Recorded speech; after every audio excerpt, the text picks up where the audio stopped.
Salut à tous, c'est l'apprenti Jedi. On se retrouve aujourd'hui pour une nouvelle vidéo et pour l'épisode 5 de Star Wars Express consacré au Wampa.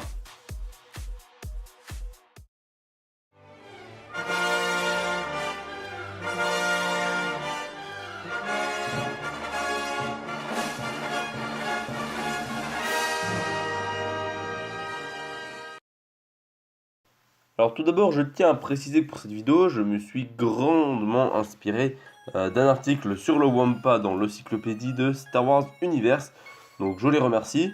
On me dira peut-être que c'est un peu du copier-coller, mais bon, tout est expliqué, tout est très bien détaillé dans cet article. Donc oui, je me suis énormément inspiré de cet article, hein, voilà. Donc j'espère en tout cas que ça vous plaira.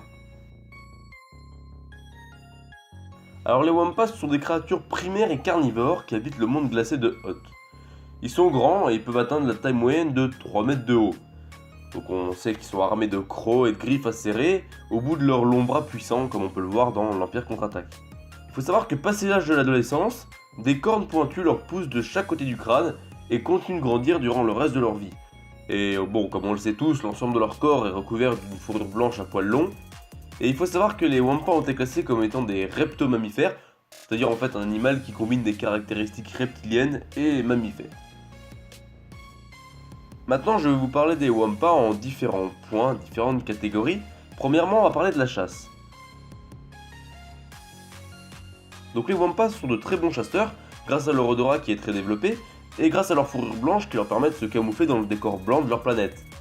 Faut savoir que lors de la chasse, ils mutilent d'abord leur proie, puis la traînent dans leur tanière, et une fois que la proie est ramenée dans la tanière, ils utilisent leur salive pour humidifier une partie de la victime et la placent au plafond, comme on le voit dans l'Empire contre-attaque avec Luke. Et donc la salive gèle, ça immobilise la proie jusqu'à ce que le Wampa décide de la consommer.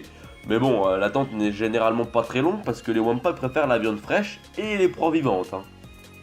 A savoir que généralement les Wampas chassent seuls, mais il leur arrive de le faire en bande si une menace se fait sentir sur un ensemble d'individus ou pour créer une embuscade. Parce qu'il faut savoir que quand les Wampas chassent à plusieurs, ils font preuve d'une forme d'intelligence en s'alliant les uns aux autres et en coordonnant leurs attaques. Oh, et comme vous en doutez sûrement, leur proie principale, c'est le Tauntaun. Petite anecdote, Luke Skywalker a évoqué le fait que les Wampas avaient une excellente mémoire, parce que dans Star Wars 5 l'Empire contre-attaque, lorsque Luke est surpris par un Wampa et fait prisonnier dans sa taverne, enfin je vous raconte pas le film à nouveau, on se rappelle qu'il réussit à s'échapper en mutilant son agresseur, en coupant un bras au Wampa, et le Wampa ne meurt pas, et retrouve son ennemi, donc Luke Skywalker, quelques années plus tard, lorsque Luke Skywalker se rend sur Hoth, et bon c'est dans un livre Star Wars de l'univers Legend, et donc à ce moment-là il y a eu un combat épique qui a opposé des dizaines de Wampas dirigés par le Wampa Manchot dont Luke avait coupé le bras quelques années avant, contre un groupe de chasseurs en mal d'émotion qui étaient venus sur la planète Hoth pour s'amuser à chasser des Wampas. Oui, il y en a qui ont des idées bizarres. Et ce groupe de chasseurs donc dirigé par Luke Skywalker, et il faut savoir que Luke parvint quand même à s'échapper. Mais c'était une bataille sacrément épique et violente, et c'est dans un livre de l'univers légende de Star Wars, un livre que j'ai lu mais je me rappelle plus le nom donc je suis désolé. Si ça me revient, je vous mettrai une photo du livre au montage. Deuxième point, on va parler de la période des amours. Alors il faut savoir que les Wampas s'accouplent durant les mois les plus chauds, enfin les mois les plus chauds sur Hoth, je sais pas trop ce que ça doit être, mais bon voilà. Ils partent alors en quête d'une compagne, et donc les mâles partent à la chasse pendant que les femelles restent ensemble et attendent. Il faut savoir que lorsque le mâle tue une proie, il étale le sang de sa proie sur son torse, afin de montrer à la femelle de son choix qu'il sera capable de couvrir ses besoins. Oui, c'est vachement sexy. Faut savoir qu'il arrive que deux mâles s'affrontent pour la même femelle. Bon, ça c'est assez logique, c'est ce qui se fait dans beaucoup d'espèces animales. Et une petite anecdote sur la période des amours, il faut savoir que pendant l'occupation de Hoth par les forces de l'Alliance rebelle, les Wampas ils ont souvent attaqué la base. Et en fait, les rebelles ont découvert que les Wampas étaient attirés par les bruits que faisaient les droïdes astromech. En fait, après quelques recherches, on s'est rendu compte que les bruits et pépiements des droïdes étaient similaires à ceux des femelles Wampas en quête d'un mâle. Donc les Wampas, ils allaient vers ce bruit-là, et ils étaient attirés par l'appel. Mais une fois qu'ils arrivaient sur place, ils étaient très déçus en découvrant la supercherie involontaire des rebelles. Et donc ils se mettaient en colère, et ce qui explique donc les attaques à répétition sur la base rebelle. Mais voilà, je trouvais que c'était une petite anecdote assez intéressante. Alors on a parlé de la période des amours et de la chasse, on va maintenant parler de la reproduction.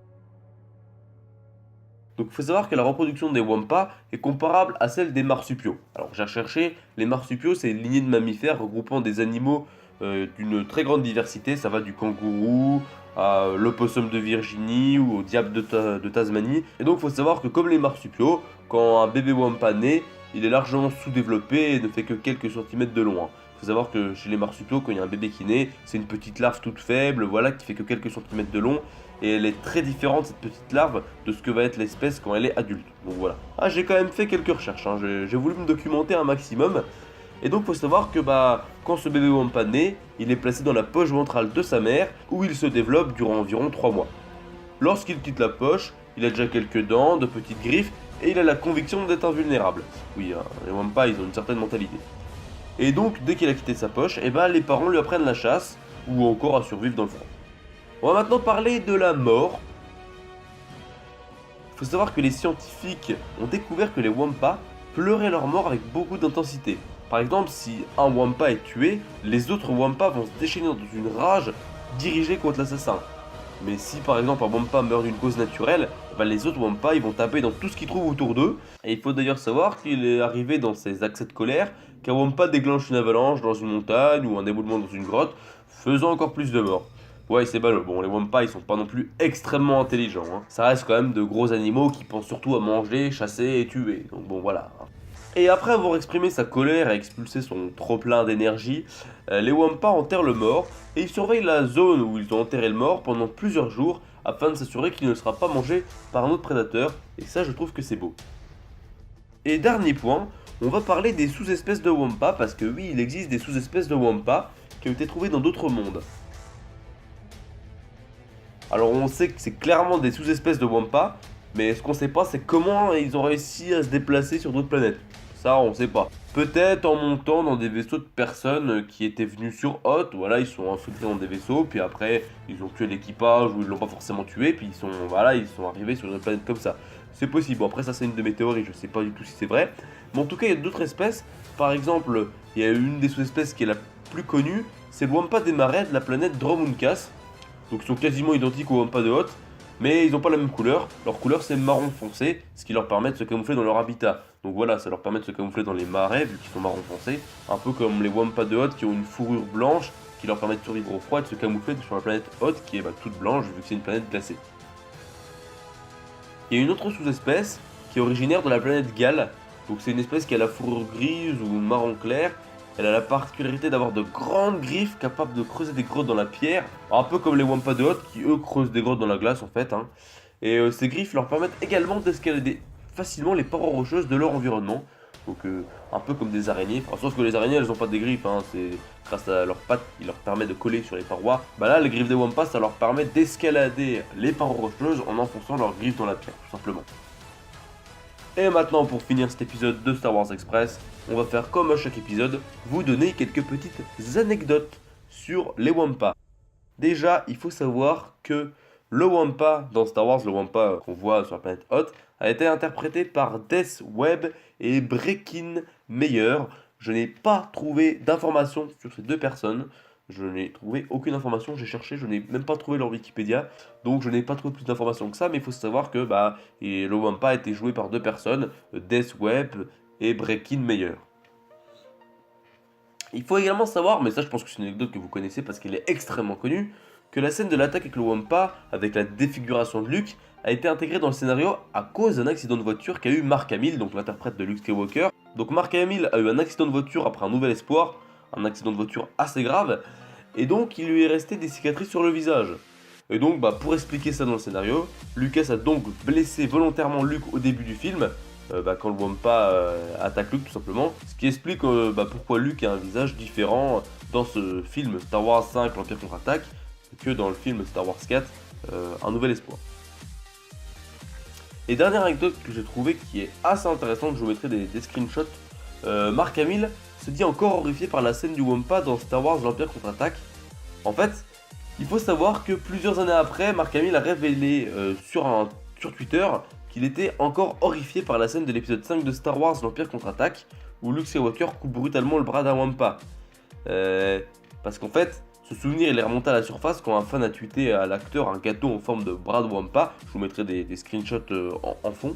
Et donc Mark Hamill il a alors partagé son sentiment sur cette scène et il avoue être inconfortable avec cette violence qu'il qualifie pour lui d'inutile. Donc je vais vous traduire ce qu'il a dit sur Twitter. Donc quand nous avons filmé cette scène, on m'a assuré que le sabre laser allait simplement l'effleurer et le blesser. J'étais horrifié plus tard de voir l'amputation et la cruauté inutile. Le Wampa avait faim, Luke n'aurait jamais fait ça, hashtag toujours en colère.